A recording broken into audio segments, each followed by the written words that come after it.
Hull Kingston Rovers are second in Division 1 with 5 wins in 8 games. The 3 defeats, including 1 at home to Wigan. Len Casey, who would have loved to tangle with the Aussies again, has a groin injury, and he's replaced by big Andrew Kelly. The second row forward signed from Wakefield Trinity, with David Laws coming in on the subs bench. And there's the Aussie team of full test strength. Referee is Fred Lindop. And the Aussies sending a deep kick to George Fairbairn, who's standing still. He moves, and the Aussies can move. And well, it's a long time since we saw a kicking duel between fullbacks. Oh, my word, this is real old-fashioned stuff, with the fullbacks pumping the ball from side to side. And the Aussies have got to wait to be played onside. George is teasing them a bit. They can't get him until he moves. It really is a long time since we saw this sort of game. Takes us back to 40s and 50s, this. Now, George will get penalised for time wasting if he's not careful.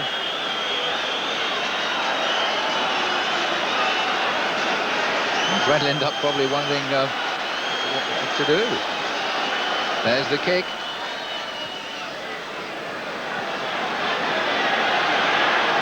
Greg Brentnall. Nice, decided to run it. This is more like the rugby we know, but that was an interesting opening. John Rebo.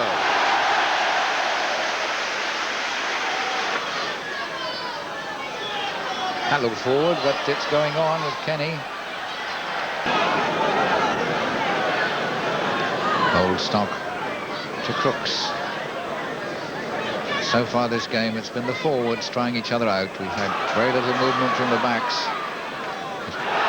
Tackling absolutely ferocious, and he's gone. Yes. An Australian is going. Rod Reddy has got his marching orders.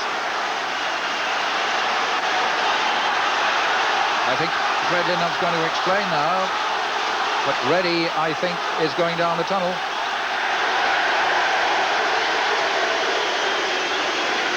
Play Australia's 12 now. Whether that will quieten things down, I don't know, but certainly the forwards have been sorting each other out so far, and there's been very little room for open rugby.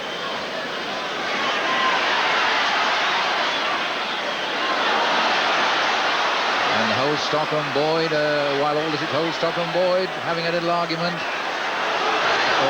I think Watkinson will go. I think Watkinson's going to go down the tunnel. He went in foolishly then, no doubt about it. 12 each in players, no score. In the meantime, close to the Hull Kingston Rovers line. Australians looking dangerous. Young, Morris, short ball to Sterling.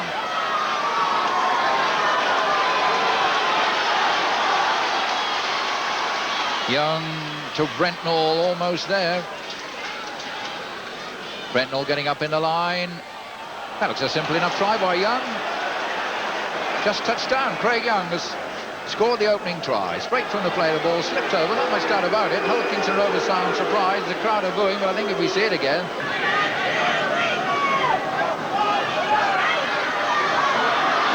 Burton. Penalty. Steve Rogers penalised.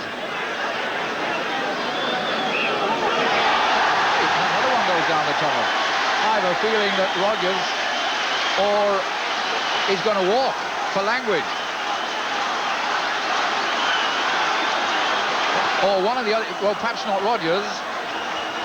One of the Australian players has spoken out of turn and is going to will be the second to go. Les Boyd, I think. Krilic is taking him off. Max Krilic, the captain, is saying, don't argue, it can only be worse for you. So Les Boyd goes off for what can only be described politely as improper use of the tongue.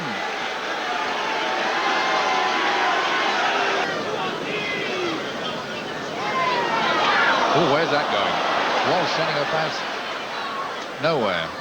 And George Fairbairn getting it out to Gary Clark. And that's the way to duck ahead high tackle. Robinson, Burton getting it out. Low, Phil Lowe is away. He's got Hartley with him, he's kicked ahead. Lowe and Hartley going for this, and Rebo's missed, it's going to be a try. Hartley, Rebo couldn't gather. Hartley scores.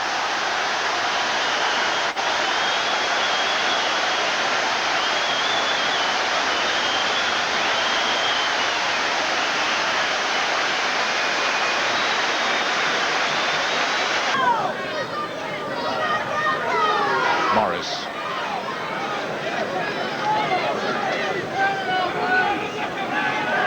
Young on the burst is Rebo. Oh, good tackle breaking, good strong tackle breaking when the ball goes into touch from Meninga. Young, Sterling, sidestepping his way through. Oh, Price! Oh, a good try-saving tackle that by Kelly. What an elusive little man this Peter Sterling is. Coming onto the ball now, number 7. Watch him slip inside, props off the foot twice, goes for the line, finds Ray Price, who's ever open spot. What a great tackle, though, by Andy Kelly. He's earned his keep today with that tackle alone. Number 11, there he is, a certain 5-point save. And it's very close to the Rovers line. Sterling. Rovers coming up very quickly. Quickly played on a knock-on. A little too hasty. It's Burton breaking clear.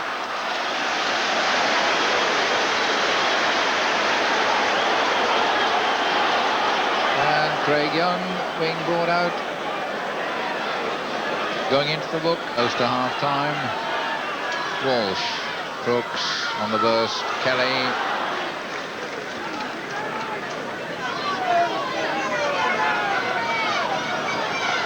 Hartley running well, a good break by Steve Hartley. Oh, great running! Crome, sliding try. Hartley and Crome slides in for the try. Great burst by Hartley. Good finishing by Gary Crome, the New Zealander.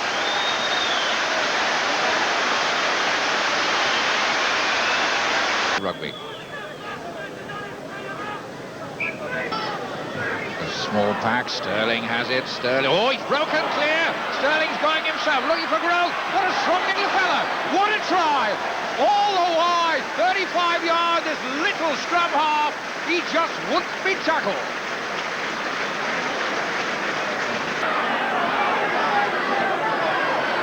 Old Stock, now this tackle getting lethal again. They've nodded a couple of times, but they're tightening up once more. But there's a gap on that left-hand side. And away! It's Clark. Young Gary Clark's away. Penalty. Brentnall obstructing Clark. International Rugby League looking very tense as his team trails. Oh, that's a nice ball. Hartley! Hartley's away. Can he make the line? Brentnall's waiting for him. And Brentnall a good tackle. Sterling is the man who will start off this latest move. Morris, the man who keeps it going. Australia pulling out their repertoire of moves now after the... Krilic to Sterling, he's in, under the post, what a good try. Krilic, the captain, Sterling his second try, made it look very easy.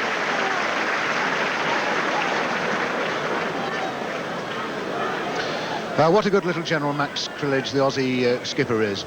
Bursting through the tackles there, finding inevitably this Peter Sterling in support for surely a 5-pointer between the posts and probably the wing man carrying Burton on his back.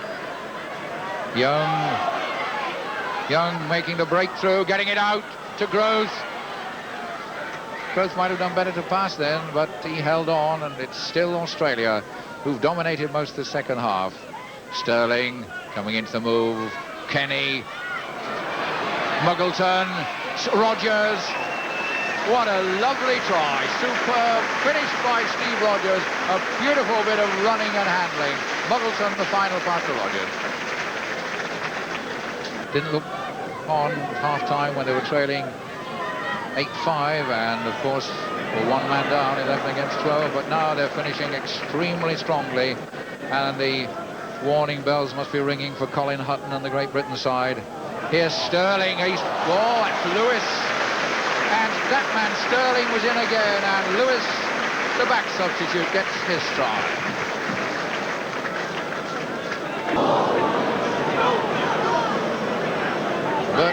really looking for the ball then. I think he was half expecting the tackle. He's lost possession. Oh, here's Meninga. Here's Meninga finding a gap, going through it. He may make the line himself. He's going, yes he will. What a lovely try. From inside his own half all the way. Beautiful effort.